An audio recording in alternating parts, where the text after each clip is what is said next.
Hi there, this is Frances Costikyan, and we're on TVAP. We have a program about Indian baskets, and our guest is Natalie Linn. Natalie, you're an authority on Indian baskets, and describe exactly what that means and how you go about being one. I love the word authority, Frances.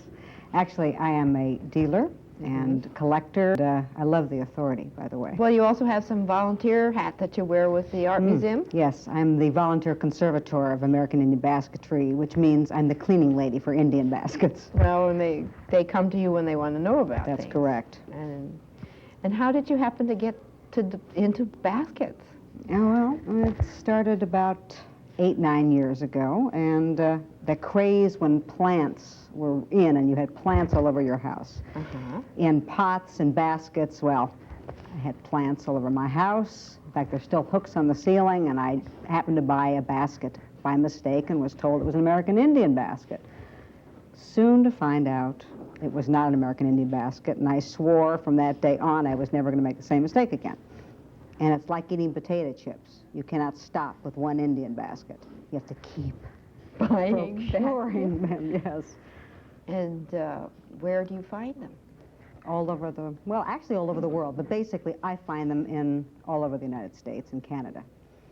I suppose by now they find you. That's correct. I do advertise for them, and I deal with certain people all over.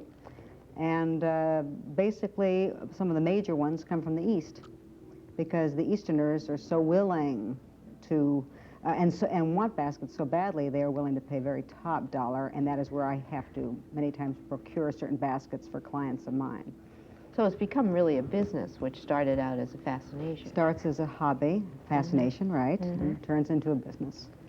But basically because I'm trying to add to my own collection as well as for the studio. And then clients does a client call you up and say, gee, I need a basket? I mean, how does that work? That's usually how they say it. They do need it. I don't know. It's something in the system. One day I will write something on why people need Indian baskets. But they want to procure something, say a hole in their collection, and they tell me what they're looking for, and I'm like the shopper, the middleman, to procure that particular basket. And then you have baskets that you've already collected, and then you want to move on to something else? And that's right. I know where I have placed particular baskets, and I will call up this individual and say, what are you looking for? And maybe I can get the two different collectors to exchange a basket, or one will sell to the other one. I mean, if you've sold a basket, you never really let go of it in your mind, and if you ever want it back, you go and get it. That's like Armenians and rugs. That's what they used to do. Absolutely. I will forget what I did yesterday, but a basket I will never forget where it is. And then if it costs more now than it did before, then... it is probably one of the most appreciative art forms in the world today. That's interesting.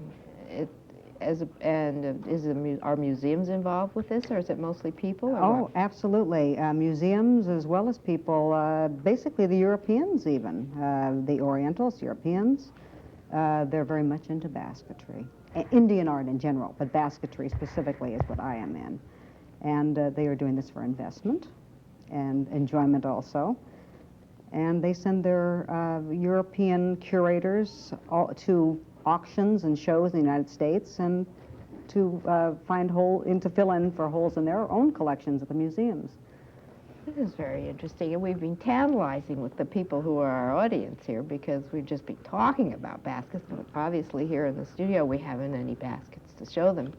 So what we'd like to do is go to a tape that we took in your studio and get with the real basket. So if you'll stay while we go to the tape, then perhaps afterwards we can go on and have some more background fill in. Fine. Okay, studio, can we go? Let's have the baskets, the real ones. It's Frances Costikyan, and we are here with the TVAP crew in the studio of Natalie Linn, and we're going to be talking about American Indian basketry. Natalie Linn is a lecturer, a dealer, and collector of American Indian basketry, and she is also the volunteer conservator for the Portland Art Museum in American Indian basketry. Now I've heard it say, Natalie, that you claim that the earliest American artists were women. Absolutely right. Well, explain that, will you? Well, basketry is one of the oldest forms, whether it be called art. Now it is called art, but they were the very first artists. They were the ones that made the baskets, the women. They did all the work. When did they start doing this? Thousands and thousands of years ago. And here in Oregon as well? Absolutely. We find radiocarbon traces of basketry in the caves in eastern Oregon dating back 10 to 12,000 years ago. Goodness. But these baskets that we're talking about that you collect and that you... No. They're not that old? No, they are approximately 100, anywhere from 50 to 100 years of age. Natalie, tell me about one of these lovely baskets. Who made it? How old is it? What is it about? Well, here's a basket here that was, most baskets were made between a 40-year period, 1880 and 1920. That was the first renaissance of basketry.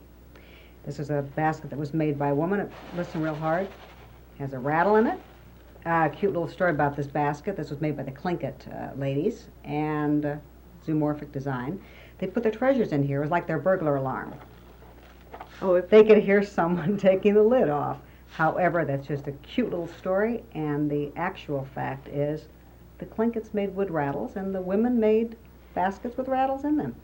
Well, now, what made them start to make baskets? Had they made rattles first and then baskets, or is it just all time? The other way around. They made the baskets first. Basketry goes back thousands and thousands of years. Of course, now we are looking at baskets as art, and thousands of years ago it was looked at strictly as utilitarian pieces. Made for use, made for as clothing, as shoes, as houses, as hats, whatever. In what part of the world were these baskets made? They were actually made in all parts of the world, but as far as the thing that I have specialized in is just American Indian basketry, and as an art form, we only look at the western part of the United States and Canada as the artistic baskets. And you say they started, the Renaissance was around 1880. What brought about this Renaissance? Okay. People started traveling. People used to come out from the East Coast. They traveled down to Arizona. They traveled out to Oregon and Washington, and they always thought of us as the cowboy and Indian land. And they had to bring a relic. And what better relic than to bring something made by the Indians? And so they would pick a basket. And today, one of the most desirable markets is in New York. Although I would say the real desirable markets are in Europe. They recognized this long before the Americans recognized this as an art form. Not too long ago, there was a museum built in Munich, and the name of the museum is American Indian Art Museum. For heaven's sake. Yes, Munich, Germany.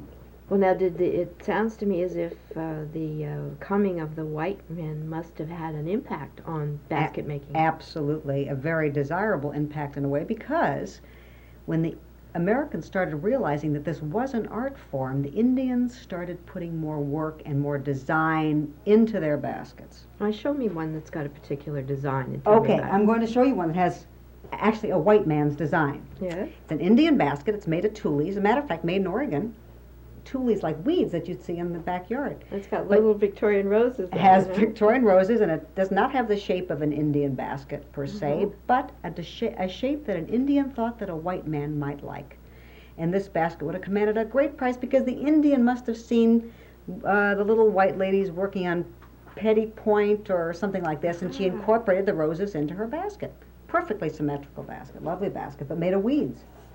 Well, now, what are they mostly made of? Weeds, straw, those materials that were indigenous to the area in which the Indians lived. They didn't grow them, especially. They found them, and then they started growing them. When the need for baskets became even more intense, then they started making little patches. What's happening now is there's very little material left because industry has gone onto the land where the material used to grow, and so you really see only material growing certain Indians that are making baskets, which are very, very few. Very few Indians left making basketry. They died a long time ago. Well, now, you said that the white people came out west and bought baskets. Did any of them become collectors early on? Yes, very famous collectors. The most famous collectors were probably between 1890 and 1910. And the definitive works of basketry were written in those years. 1903, a big year. 1902, a big year. Otis Mason, James. There are many people that collected. One particular man, though, by the name of Abe Cohn, who lived in Carson City, Nevada, thought that he would promote basketry. So he got together some of the women and only put into his department store those baskets that he thought were artistic Have you works. got one of them? I have one. And this was called a dejecoupe, which is the shape of the basket. It has the old Emporium tag in, and the basket says $100 and the serial number. This was made by Lily James in 1907. When you consider $100 being $5 a week that man probably made, you know, Well, that now, was would the this have salary. been made by men or women? No, the man that bought it. The man who bought it. More men bought baskets than women. Oh, It's very unusual. Well, they're very nice to feel. Has that got something to do with it? Oh, you are so right. It has a lot to do with it. It's a tactile art form. If Freud were around today, he would say it has a very sensuous feeling, and it's supposed to represent the womb of the woman. It's anyone that enjoys the feel of the basket has a certain artistic taste in themselves. I mean, it's one of the, you really have to feel a basket to enjoy it. Well, how did they decide on what the designs would be, since they were making them to sell to white people? Basically from nature, and Indians really never divulged their design. If you would say, are these mountains, the Indian would say yes, and if you look at the same design and say, is this a river, the Indian would say yes too. So they never really divulged their designs, but basically they all come from nature, some form of nature, except for this kind of basket. Well, I think a human being is a natural object too. Although this is very rare. This basket was made in the early 1880s up in Northern California when the Orientals were brought in to build the railroad. Mm-hmm. And some Indian must have of course taken it is an total Oriental delight face. in the Oriental face, because she incorporated 4 different faces in this basket, and the eye. And the same woman, I mean, this is so atypical, had to use this particular basket right here because it also has the eye design. Maybe she'd seen some Egyptian early art. It's very, very possible. But I mean, when No, a circus of course not. when a circus would come to town, the woman would the Indian lady would incorporate circus animals on the basket. So whatever pleased her, she just absolutely enjoyed incorporating into her basket, and it would sell immediately. But it was something unusual, something very unusual. They had contests too for making pretty baskets. Absolutely. Some very astute people got together in the Yosemite National Park area and sent out notices to all the different tribes that around the circumference, that's around the San Francisco area, to make the best basket they could. And this happened between 1923 and 1929. Then the Depression sets in, of course. And they had a contest. The women weaving the best baskets would receive monetary prizes and ribbons. And so, yeah, this is one right here. This basket was made in 1929. I think by we have Leanna a Tom. slide we're going to show also that shows you the woman who made that basket. Absolutely. Leanna Tom, 1929. And also this basket right here, made in 1926 by Leanna Tom. Actually, this was made in 1926-29, but we're not quite sure about the years of these two, but we do have one basket that we are very sure of because the woman won a prize. And she has become known as the finest weaver of the Yosemite National Park area. Her name was Lucy Tellis, and she won a prize for this basket in 1925. She would win a prize today for that. She would win a basket, prize today for this basket. It's I consider Can one you of see the inside? I don't know if you get anything on camera on the inside, but these then were not really used for anything. These That's particular correct. baskets. They were made as art. If they had been used for anything, they wouldn't come down to us in this lovely shape. You I are so imagine. right. However, the majority, that's a good question, because the majority of baskets were not made as art. No. They were made to be used. There are winnowing trays that have nice design on them, and the women would just keep the coal and the wheat kernels moving so that the coal wouldn't burn the basket, and then the shaft would fly away and a little seed would be left in the bottom of the basket. And but most of these baskets were made ostensibly for use, but later on as art. Were any of them used ceremonially? Yes, I would say a good portion of the baskets, a basket like this, made in the Yokutt area of north central California, called a friendship basket, would have been made to present at a wedding. And the groom would pass around a basket like this. It was made by the bride's mother and presented to the groom, and he would pass this around, and money and little gifts would be thrown into the jar. Now these have little crosses. Are those the Christian crosses? The Christian cross. And then on top we have the rattlesnake, the stylized rattlesnake design, diamond back. Little quail top knots along the basket. The moths love these and they eat them up. If this basket did not have figures on it, it wouldn't be called a friendship basket. It would be called a funeral urn and meant to be burned. Most baskets were burned either with the woman that made them when she died, or the woman that made them would make them for a special occasion, maybe the death of her husband or just burn it on the funeral. It would, yes, just made to be burned. And it was usually an astute white person that would bribe someone from keeping these baskets from being burned. Another basket made just as a treasury basket. This basket's made from the feathers of birds. It would be considered an endangered species basket today because all the birds on this aren't considered endangered in California. The mallard, the meadowlark, the quail, and the woodpecker. And inside is the basket, and with each stitch, little feathers are inserted. Now, what would they use a basket like that for? Strictly as a gift. Strictly as a present. For a very special person, because a basket like this would have taken like 12 meadowlarks and 10 mallards to make a basket. And how long? Basket like this took probably, maybe a couple months to make, and who knows how long to collect the birds. Now today you cannot sell a basket like this because the Federal Game and Wildlife Commission have considered these endangered. They are not to be sold, they are not to be used, so they are just very desired pieces. And little abalone shells and wampum beads hang down from the basket. Just a dear thing. Yes. Did only women make baskets? 99%. Okay. I would say the other 1% we have up in Alaska, and the men are still making them. This is from the baleen of the whale. What is baleen? Baleen are the strainers that appear in the whale's mouth that he strains out his food from the water. And they have to be woven underwater because it's a very hard basket. It's very brittle, and they're only pliable underwater, so they're woven very fast. And they always have an ivory start on the bottom and an ivory start on the lid. Now this one happens to be signed MSP, Marvin S. Peters, 1937, and the bottom of the basket says 72. That was his number 72nd basket that he made. Other baskets were made by men just to hold the charms of the medicine man. And naturally, women could not touch baskets of this. It was taboo. And as a matter of fact, women could not touch baskets when they had their period. They would have to bind off in certain stitches because it was not the clean time of month, and it was a religious experience to weave a basket. And she would not bind off in the regular material. She'd bind off like in a bird quilled stitch, and then come back to it after period time. Women were very valued for this skill, were they not? The women were very valued. It is said that some tribes, a man measured his wealth by the amount of fine baskets that his wife could weave. And it was also, you could always tell a very fine weaver because before the white men came, they used their teeth as their implement for cutting the materials.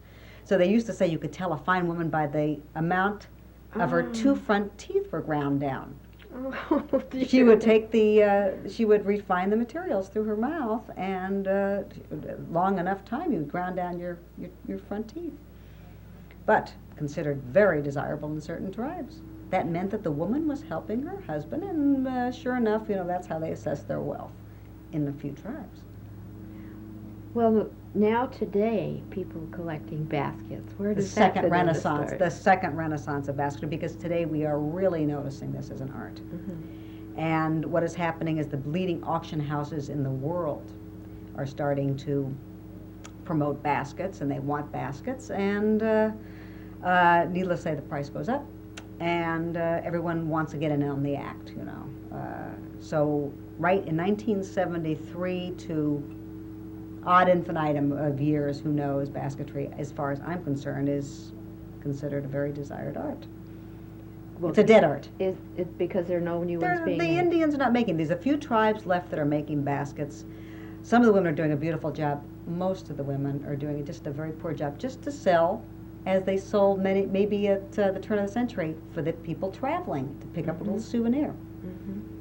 How did you get interested in it?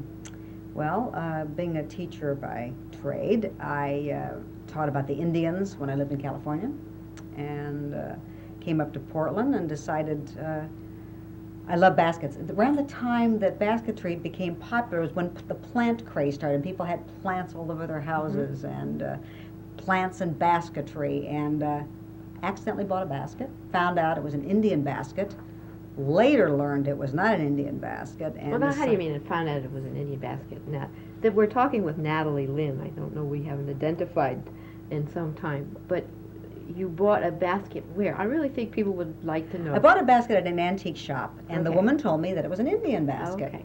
And then I found out later, no, it was a basket made of raffia, which is not a material Not an indigenous to the United States. Mm-hmm. And so I swore that I would never buy anything else that wasn't what it was supposed to be. And so it's like eating potato chips. As far as I'm concerned, the more you have, the more you want. And I don't know whether it's the smell of the baskets around, the look, or just the warmth they, and I don't know, they enhance the gallery and everything. I just, just love them. Well, sitting here in your studio and looking at them, I think we Yes. can get a glimpse of They're sneaking suspicion of what it's like. absolutely, absolutely. I don't know. Can you smell them like I can? No, I don't smell them. That's I don't know. interesting you said that. I don't know what it is, but all the basket collectors I know, we're like crazy people because we just can't seem to get enough of this particular art form. And now you actually help other people get interested in I the get field. yes. Unfortunately, some people use this as investment, which goes a little against my grain, but then they seem to know what they want. And the majority of people buy it because they love the art. And it's becoming very, very, very desirable. Corporations are gobbling it up, and now the Europeans are getting back in the market, and unfortunately taking a lot of things out of the country. We're trying to stop, eventually I hope to stop the, I don't want to say exportation, but the baskets leaving the country. All good American art should not leave the country. It's the oldest art form In the North American continent, in the North anyway. American, that's correct. What other art can we look back on in the United States? No other art form. Well, as a part of that, if someone buys something from you or through you that as an investment, do you encourage them to bring it back? Oh, I would love for them to sell it back to me. Most of the time, there's a cute little story. A woman came to me and wanted to invest in baskets, and I said, okay. I said, but you have to promise that when I say to sell it back to me, you sell it back to me. Well, a couple of years later, she was doing what she was told. She was selling it back and making a certain percentage on her money. It was much more she was getting than she was getting at the bank. And I went to her and I said, I would like to buy back X amount of baskets. She says, oh, Natalie, do we have to sell them back to you? She says, my husband, I love them now. She says, can we tear up the note? So what am I going to do? She absolutely loved the baskets. Of course we tore up the note, and to this day I'm still begging her to get some of these baskets back. Well, if you had a suggestion to make, supposing we have someone watching this program and is sort of thinking, I'd like to get into something or other, what do they have to plan to do if they think they might want to get into baskets? I would say if they have a love of basketry, they really don't have anything to do. I would say trust. It's like a doctor. You have to trust the person that you're going to. And you have to trust the dealer you're working with, and that dealer, if he's very ethical, will suggest other places where basketry can be purchased from other ethical dealers. And In other words, it is easy to, or it is possible to get misled in this field. you can never be mistaken by an Indian basket. Like I mean, once you know Once the you've read materials, it, you've read that's it, yes, you can never. But and if you have an eye, you will never be, because I know that you, before we started our conversation, you have picked those baskets that are just really prime. So you have, and you want to feel them. I can see, you know, the look. So you have an eye. You would never be misled. But there are some people who do not have an eye that should really depend on ethical people to deal with, to help them train their eye. There is a danger of being kind of talked into something when you don't know where you're going. Absolutely, absolutely. This is one field I've never, you know, they say, it's very funny when I travel, you know how when businessmen travel, they take out their clients to lunch to promote what they are promoting. I think this is the one field in the world where the client treats the business person, the dealer. I mean, I am wined and dined wherever I go. I mean, it's absolutely unbelievable. You know, people line up to ask me out for dinners and things like this because they want to be the first when I find something that they want. They want to be the first person called. I see. So it's a very unusual form. Well, now supposing we haven't really talked money, and I know both of us feel you collect because you love something. Of course. But all right, say somebody said to themselves, I wanted to collect baskets. I've looked at them in museums. I've looked at them in people's houses. I want to do it. How much money are you going to need to start? It depends. Certain tribes command more money than other tribes. I would say one should consider at least a few $100s Okay. for certain tribes, all the way on up. Well, that sounds like it's something that a person can get at, Absolutely. though. It's not like $4,000 or $5,000 to No, start. no. Although there are people that say, can you find me a basket, just a beautiful basket that might cost that amount of money, that one basket. I'm sure they do. But yeah. then, when you consider the amount of time that went into the making of the basket, that $4,000 or $5,000 would have been more well spent in that than it would be in a canvas, a painting. Unless it were by Picasso or somebody. Yeah, unless it was by Picasso. Although I have to tell you that Sotheby Park Burnett, which is the big auction house back east, they have a lot easier time selling or auctioning the Indian items than they do some of the other things, You eliminate a certain portion of the art market when your canvases run into the hundreds of thousands. Well, and the livability. Now, here in your studio, we have a wall full of these lovely baskets. There seems to be a way in which you can make it part of your life without stumbling over them. Absolutely, and I know there are people that live with them even in their bathrooms, Oh, really? Oh, yes, all over in the kitchen, and it's just something that just gets into your blood, and if displayed in a certain way, they can be very attractive all through the house. And you just, and we live in a great area. There's a lot of moisture in the air, and you never have to worry about watering the baskets. Occasional wiping them out. That's an interesting idea. There are people who have to spray their baskets in part of In the Arizona, sure. Oh, Where it's perhaps, very dry, you would to keep the baskets from getting too brittle, you would spray them like a fern spray occasionally, to keep like them moist. Spray indoor plants. Right, Sure. absolutely. It's just a dead plant that you want to keep alive a little Well, bit. of course they're made of plants. Yes, all right. Yeah. No, it's Natalie, this one's different from the other ones. yes, it is quite What's it different. about? What is? Tell me about this one. Why don't you? Yeah, that's right. That's one of my favorite baskets. I call it my beautiful lady with ugly features. And let me tell you why. I mean, if you look at this basket, you have to feel it. It's a beautiful basket. Every stitch has been prepared in such a way that it is exactly the same width as the stitch next to it. But this basket has some bad features. Number one, it has a lid. Baskets should not have lids. Why not? This was made, well, because it was a tourist shape. Oh, The white people love lids, Oh, well. This basket should be more round than it is, but it has an oval start. Basketry should not have oval starts and come out to be round. Now Well, this is because of the standards the Indians have, or what they thought the was standards the appropriate Indians had, that's correct, Okay. because the white people added their standards. This basket comes from a tribe that used to heavily decorate their baskets, the Maidu in Central California. This basket is very sparsely decorated, but you put all of those ugly features together. The lid and the oval start and the sparse decoration, and you have just an unbelievable art form. I mean, it's absolutely perfect. Just perfect. Just love this basket. Have to touch it. My husband says I should treat him and the children as well as I do my baskets.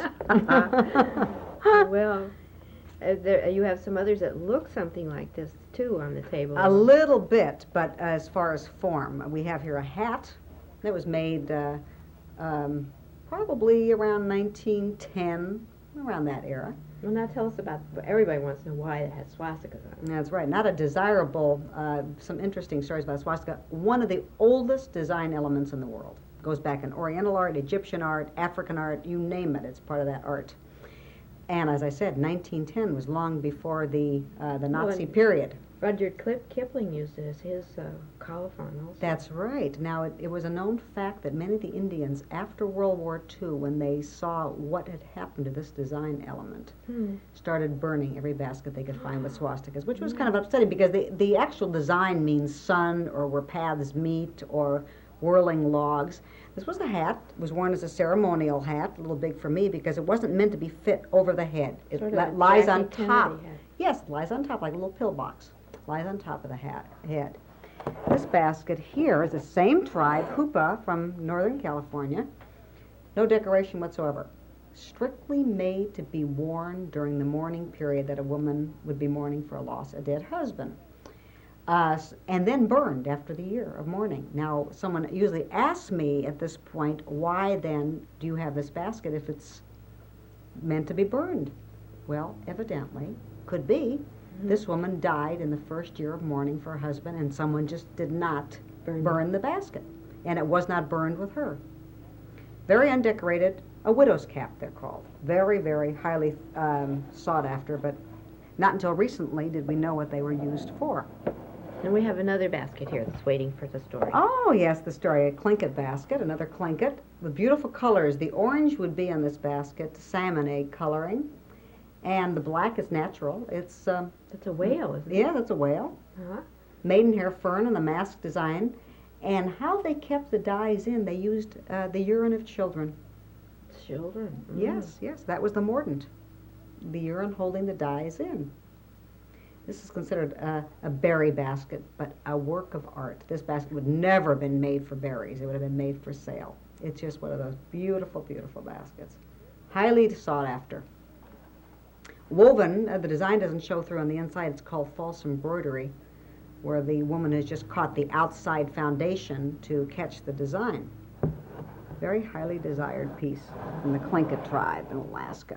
It certainly puts to rest any notion that in art form among tribal cultures is primitive. Oh, hardly primitive. You started to reach for a basket. Oh, very bag good. There. That's good. I'm glad you called it a basket bag, because basically everything made of basket is called basket. And even though this is a bag... Now, did children's urine hold that colors into? These are aniline dyes. That's a good question. These are aniline dyes, and aniline dyes come on the scene very early. The Europeans brought them over with them. Mm. But no, this is all aniline dyes, and these are made by Oregon Indians. At least we'd like to claim them as such. The Nez Perce, or Nez Perce, which is the correct pronunciation. That's beautiful. Yes, and a two-sided work of art.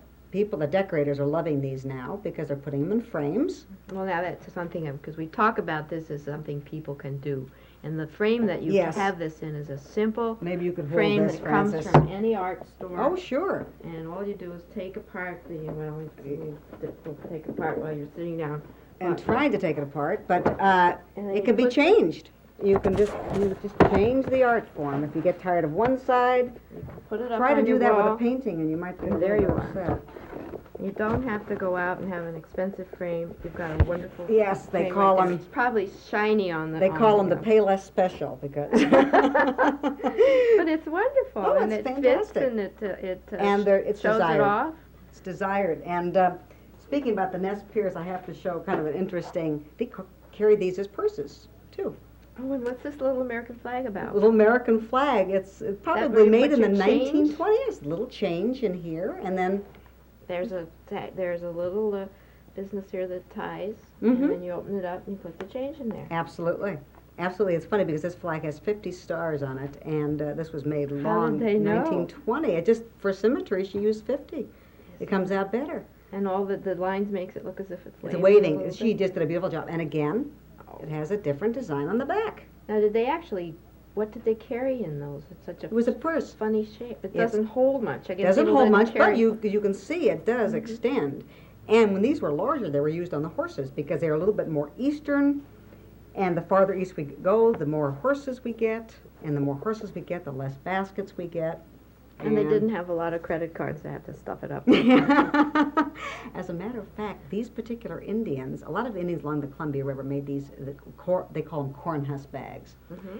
And they made a size that carried the ration cards for the reservations. For heaven's They were sake. just meant as pouches, and they carried their ration cards. They would go get things at the commissaries and stuff. So it really was a part of the lifestyle. It was a part of the lifestyle of the Indians. And there are pictures of the little ladies during this still Victorian time going and buying these bags from the women, and they were very vogue to wear at the time. And I'm trying to start a new thing with wearing these as purses again, although they're a little bit expensive to do so.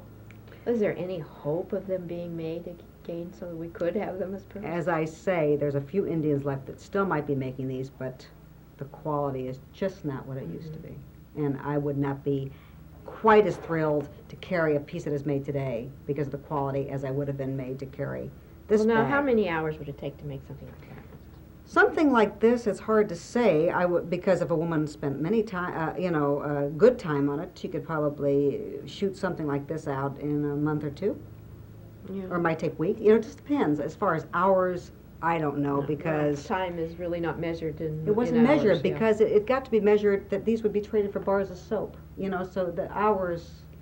They calculated that some women who are still weaving in Arizona today, some Papago ladies, whose workmanship is really not as fine as it used to be, they've calculated that if they averaged out the price of the basket to the time it took, it would be 15 cents an hour. I don't know if you'd work for 15 cents an hour. I know I wouldn't. Certainly couldn't live on it if I did. I might if I loved doing it. Now here's a basket excuse me, that's a misnomer. This is another purse, absolutely. Made anywhere from the Warm Springs Reservation area up to the Yakima area. Made only of beads and trade. There's an oldie, so you see the holes, the moth holes. Trade cloth, but there's no basket in this at all. Now these were only made after the white people came. But no, these were, well, yes, because of the beads. The beads didn't exist before. Absolutely, absolutely. Now, I maintain that the American Indians, at least in the Northwest, are one of the few areas where indigenous art was enhanced by the exposure to the European I really culture. feel that is absolutely correct, because I think they took more pride in their work. They realized it was a sought-after art form. Well, and they had imagination enough to go ahead and move along. Absolutely. Absolutely. We do see designs changing, though, because then the Indians appeal to the white taste. And we start seeing more men and women on the baskets and designs at the... I've got to talk about this design because this is what they call... I don't know. I am not sure about the story, but doesn't that remind you of those, with the tassels, those old heavy curtains Yes, Victorian curtains? Drapes, they call drapes, I think. Well, as I mentioned before, this basket was made probably in 1925 to 1929 era, and she is pulling back those heavy drapes and showing us her art form, which is the butterfly. Now, this was made for art. This basket was made for art. She made this to hopefully get a monetary prize. And I have a picture of the woman. Mozart worked for money, you know. I mean, there's nothing really wrong with working. Nothing at all, because they realized they'd get more money if their workmanship was such. Many times you see unfinished baskets because some impatient white person would go up and say, I'll give you X amount of dollars if you'll hurry up and finish that basket, so I can take it back with me to New York or wherever the person was going, and they would hurry up and finish off the basket. Maybe there would be half a figure on the basket, you know, they didn't finish it off. But this basket I call my art on art, because you see those Victorian curtains opening up and there sits the butterfly. Lovely, just lovely. Yosemite, I love it, I love it. Just a nice piece. Very round and very tactile, and all the criteria are met for a perfect piece of art, or sculptural art, I should say. Well, I think one of the nicest things about talking with you is your feeling of joy for what you're doing and your work. One of the nice things about talking with you is that you don't think I'm crazy. Oh, no, you're totally safe. No, because you happen to like the art form too, but I have to tell you, I am sure some people walk into my gallery and feel, oh, this woman has to be totally out of her mind, you know, but then they don't have the same feeling for the art. Well, but there are people that remember all the baseball scores back to 1900. Which I think is crazy. Basketry actually was made for many different purposes, and this is, before me I have just a very, very prime example of a basket that was probably made by the mother of a bride to give to her daughter at the wedding. You know, like we might present a silver tea service. A mother would spend, this basket might have taken the woman about a year to make, and you see it has the figures around it holding hands. A friendship basket, and what better thing than to have friendship, you know, people holding hands. Now, most baskets are not signed. The Indians did not sign their baskets except by certain designs. This basket is signed, and let me show you why it is signed, or why we know it is signed. If you notice, the basket has fat ladies holding hands with very skinny men. There was one woman who lived in the Squaw Valley. Her name was Mrs. Tupinall. Mrs. Tupinall was a very fat lady, and her husband was so skinny that Mr. Tupinall became known as Big Britches. He couldn't keep his pants up. So she incorporated her skinny little husband holding hands with her, who was really, she was quite rotund indeed, on this basket that would have been presented to her daughter for a wedding gift as what we consider a silver serving piece. Believe me, this basket took a lot longer than it would take to go down to Martin Frank's and pick out a silver serving piece.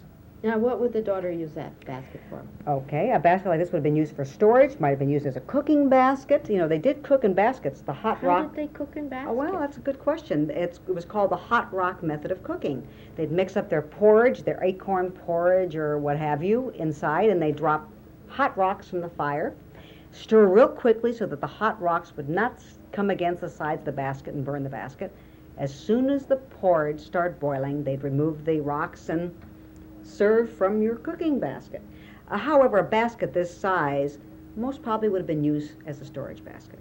But we have Mrs. Bridges and her husband who made this basket. She became known as the best weaver in the Squaw Valley area. And a signed basket, very unusual, a signed basket. Baskets were made before pottery. That's right. They were made long before pottery. As a matter of fact, basketry was used as the mold for the early pottery. Your coils were put around the basket, and then the basket was burned out of the pottery. And what you had left was your pot, which then became, naturally it was a watertight, very easily watertight container, and then they started making pottery and putting it in their own type of kiln to make it watertight and more durable. That's amazing. Now, we have another basket hiding here, which intrigued me very much, because I think some of our younger viewers will recognize this little person from a video game. Oh, yes. Tell me. We are so Pac-Man oriented. Yeah, well, everything's it's not referred Pac-Man, to as but it's somebody else. Yes. You have to, this is a Northwest basket because of the type of weaving that it is. It's called an imbricated basket. This was a little berry basket form. And this basket would have been made for sale with the stick figures. And we could only certain types of figures could be employed on basketry because with the stitching it became very squarish. And you were asking why all figures look alike on baskets, because it's a squarish. Well, of course, and it's the same problem on a video game. The shape has to fit into all those little squares that mount up in exactly the same way as the rows of stitches do. Absolutely. So and that's probably why both of them are the way they are. Absolutely. Now, a person who lives in California, back east, would not want this basket where they would absolutely have to die for a basket like that. It just... I think a person could die for both. Oh, I do die for both, and you can see the merits in both those baskets. So, but I have to say that the one on the other side, being a signed basket, becomes more valuable. More glorious, yes. Yes. Well, much more indeed. Grander thing, as Melville said, if you want to write a great book, you have to take a great subject. That is a greater subject. Absolutely. I have to talk about one basket back here. This is kind of goes against the rule of contemporary weavers not weaving good baskets, because this one was woven by a woman in the Pima area of Arizona. Catherine Jose was her name. And when? This would have been woven in 1975. Oh, mine, that is recent. Unfortunately, this woman died in an automobile accident a few years ago. And, well, she is no longer weaving, and I have to say that not too many are weaving of this quality. This basket was commissioned. The person wanted this basket to look like another basket that he had, but she was so superstitious, as were most Indians, that she could not weave it to look like the other basket exactly. So she, where the other basket had a beetle, she put a butterfly. They were so superstitious they felt they would go blind if they copied some other woman's work. So you don't find any two baskets that are alike. Oh, and that's a lot cheaper than having copyright laws. It is. I didn't think of that. That's a very good line. Tell us, is there any other one here you'd like to see? Well, these ones have little animals. We haven't seen animals before. Well, that's right. That's an Apache basket, and find the same animals over here. And then the rattlesnake design, the true rattlesnake design on the from the Mission area, which is the coastal area of California. And I don't know if the camera can get the shot up here, but we have a rattlesnake basket made by the very famous Ramona, written of by Helen Hunt Jackson around the turn of the century. And then there was a Broadway romantic novel. Oh, a great romantic novel about this Indian lady who fell in love with this Indian brave, and it was talked about the complete loss of tribe, the decimation of this tribe around the turn of the century, and the book was so popular. It was a true soap opera book. Yeah, it was a great tearjerker. Oh, it was a tearjerker. Four handkerchief book. Oh, it was. Yeah, at least a four handkerchief book. And then they wrote a Broadway play, and there was a movie, and they were all very popular. And the song, you know. And if I had a better voice, I'd sing it for you, but you would prefer me not to. But that was done by the Ramona, who is immortalized in that book. Very desired basket. That's awesome. Yeah. That is. It's very awesome. It's a signed basket. There making that basket. It's pictured in many crying books. about that young man. Oh yes, crying about that young man. Yeah, Oh, I yes. can remember sitting holding that book. Now that you tell me and reading it. And then this basket in the middle here is a gambling tray. Yes, the women loved to gamble when they were through with their chores. 4 women would sit around a tray like this, and the prettier the tray, the more the woman could brag about the tray. And Did they would throw gamble. something in it? Or Yes, what? yes. They threw little nutshells that had little pitch in them and little seeds or rice or whatever, little colored stones. And they'd gamble, and there are volumes written on the gambling games of the Indians. And it was a religious experience. There would always be one woman that sat back and kind of goaded everyone on and chanted this. I know in Las Vegas you always hear someone say, "Come on, 7, 7, 7." Yes. Well, this woman would kind of chant a certain chant for the other 4 women that were playing in the gambling game. And that's a very desired gambling tray made either in Northern California or Southern Oregon, the Modoc-Klamath Indians. Very desired artifact. These 2 baskets were made in 1915 by a Maidu weaver known as Selina Jackson. Very unusual baskets. Number 1, you see that both baskets match. At least they match to the viewer. The Indians were so superstitious that they would never copy another person's design. This particular lady, Selina, would not even copy her own design. So if you'll notice, there is a design element in the bowl that does not appear in the tray. It is the open diamond. These baskets are very rare because it is basically considered a matching bowl and tray, but not quite matching. 1915, Selina Jackson, Maidu weaver. Hi there. Well, we're back in the studio at TVAP in Liberty, and we've just been visiting in the studio of Natalie Linn. And Natalie, we haven't any baskets to show them right now, but I think the people have observed them in the film, and now they're really probably quite curious. What kind of money are we talking about here? What are these baskets worth? Well, to me, they are priceless. Okay. But as a Get dealer, past yes, that. they do have a value, and all kinds of value, depending on how the basket was woven. If it is well woven, number 1, the symmetry of design, all these things go into the rarity of the basket. The age? The age. Definitely the age, but that is actually last because there are so few weavers left that are weaving good things that if they do weave very fine baskets, they do command a high price. But in answer to your original question about price, I would say anywhere from $25 all the way up to maybe $150,000, believe it or not. Really? Oh, That yes. is a large sum of money. All because of Abe Cohn. Now, that would have been the type of basket Abe Cohn had promoted so well that a basket of that caliber today is very highly sought after only by certain people. Naturally, they can afford those prices. Well, what sorts of people are collectors at these prices today? All kinds of people are collecting. People on very small salaries, all the way up to big corporation, Exxon, you name the corporation, someone in that corporation, very high up on the ladder as a collector. And they're putting them on their walls. How do people display these baskets? On their walls, as I showed you in my studio, on the walls, on tables, behind glass. However, some people display them in their safety deposit boxes. Like diamonds. Just like diamonds, yes. But I would say that that's a very poor way to do it because you cannot enjoy them. As I said, in the tape, it's a very tactile art form. Has to be appreciated with your hands as well as your eyes. Well, you have children. Do they enjoy your baskets? No. They don't like them. No, because they hear me speak about them too much, you know. And they're sort of a subject, not a like That's a cat right. or a dog to them. That's right. They think I think a lot more of the baskets than I do of the children. Well, the children are like that. Yes, children are like that. But so you are really dealing in a very special commodity that requires loans and things? Do people take out loans to buy a basket? I don't know. Maybe some people do, but you used a very interesting word, commodity, because even the Wall Street Journal has done articles on American Indian art, the investment of it, because the appreciation value has done more than some of the other commodities that people are more familiar with. I'm sure you had no idea that this is where you were going when you started. Oh, if someone would have told me where I would have ended up, I would have said they were absolutely crazy. No, this has been a very desired thing I have done because I've met so many interesting people.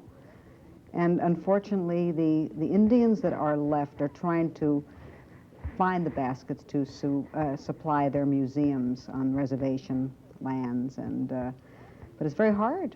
It's very hard to find some of the baskets unless you want to go over to Europe, or across the United States. Well, you besides collecting and trading baskets, you lecture on baskets? Yes, I lecture. Anyone that usually wants me to lecture, I am more than willing to talk, as I am doing right now. And how does someone get in touch with you, supposing they want They to? can get my number through the museum. Through the museum, yes. And or in the phone book under Ann Linn. And when you do that, do you take a basket with you, or do you have slides? What kind of a show do you put on? I can usually bring baskets with me, or whatever the group would prefer me to do. I will probably be taking a show back east also. Well, and how did they actually make them? What if they wanted to sell them at a good price. And it's just they kept going round and round and round? Round and round, starting from the very bottom and working up. It's either sewn, like you'd sew using a bone awl. You make a hole and you come around and bring your material. Or it's a twine basket, like the spokes of a wheel, and you connect the spokes with other material. Have you made one? I tried making a basket once, and I think I had arthritis for the next 2 weeks. My hands were had such a crippled feeling. It's a very difficult operation. It used to be considered like a Mickey Mouse course when I was in college, and I never knew where they got that because it's difficult to weave a basket, a good basket. Well, and those, I think, were made with some kind of spokes, and people just kind of... Right, and they were made with raffia, which is an easy material to work with. Well, this has really been fascinating. We've been talking with Natalie Linn, who is an authority on baskets and also a dealer and lectures on baskets. I'm Frances Costikyan, and this is the TVAP studio, and we're going to show you some more beautiful baskets about which we have been talking.